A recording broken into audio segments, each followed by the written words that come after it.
Vote দিলেই মিলছে packet ভর্তি চানাচুর মুড়ি। ভোটারদের প্রভাবিত করার অভিযোগ তৃণমূলের বিরুদ্ধে। ভোট দিলেই তৃণমূলের তরফে মিলছে প্যাকেট ভর্তি চানাচুর মুড়ি। এই ছবি মেদিনীপুর বিধানসভা কেন্দ্রের গুড়গুড়ি পাল থানার ৪ নম্বর কঙ্কাবতী পঞ্চায়েতের ৪ লোহাটিকরি প্রাথমিক বিদ্যালয়ের বুথ এলাকায়। ছবিতে দেখা যাচ্ছে লোহাটিকরি বুথে প্রাথমিক বিদ্যালয় থেকে কিছুটা দূরে ভোটারদের হাতে তৃণমূলের তরফে তুলে দেওয়া হচ্ছে প্যাকেট ভর্তি চানাচুর মুড়ি।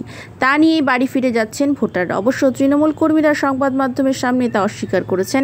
মেঘনাথ নায়েক নামের এক তৃণমূল কর্মী বলেন, সকাল থেকে এই বুথ এলাকায় ভোটারদের চানাচুর মুড়ি দেওয়া হচ্ছে। দেওয়া হয়েছে প্রায় 100 খানে।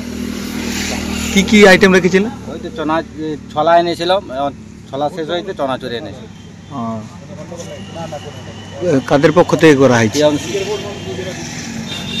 সবাই নিচ্ছে মুড়ি।